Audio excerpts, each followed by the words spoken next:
Hey Floppycatters, today I'm making garlic flea prevention and get rid of fleas pills for my cat Charlie. I use Torpack size number 4.21 milliliters gelatin capsules. I divide the tops and the bottoms because what happens when you're working with garlic is your fingers get really sticky. Like that's sticking to me right now. And I've been experimenting. This is pressed like through a garlic press garlic. This is the stuff that shoots out the side of the garlic press, and then this is freshly cut chopped garlic. And the problem with the gelatin capsules is that when they get water or liquid, they start dissolving. So the oils in the garlic here kind of kill the possibility to put them together nicely.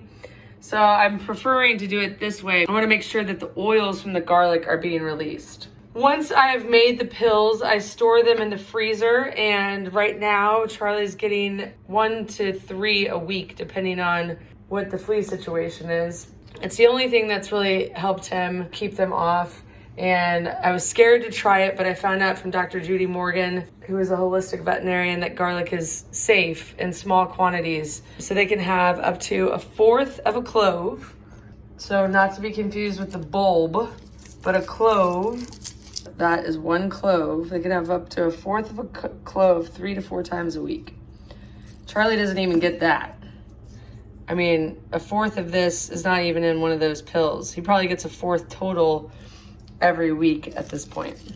I went through a number of products and nothing really took the fleas off entirely until they were repulsed by the taste of Charlie.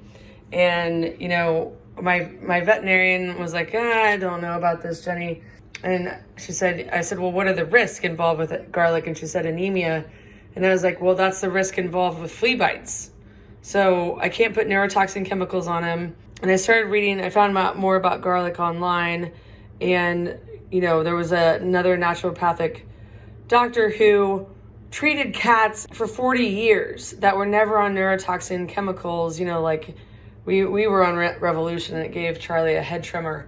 And the owner of those cats gave those cats garlic, and she said that they were in really good health and they never had flea problems. So I said, why the heck not? Well, let's give this a go. So this is why I like to make them in big batches, because they're not very fun to make. It's pretty tedious. And so if I make them in big batches, then I don't have to do it that often. And then a friend of mine suggested I keep them in the freezer. So that's why I keep them in the freezer. And then that way, like, they don't get sticky. All right, guys, I'm all done. I ended up cutting them, which was a lot easier than the press, because the press releases the oils, which then makes, you know, the gelatin capsules more difficult to work with because they get sticky. So here's an example of a cut one. My hands are dry from washing them all the time. And then a non-cut one. I'll include a link to Dr. Judy Morgan's website so you can check out what she has to say about garlic in cats and dogs.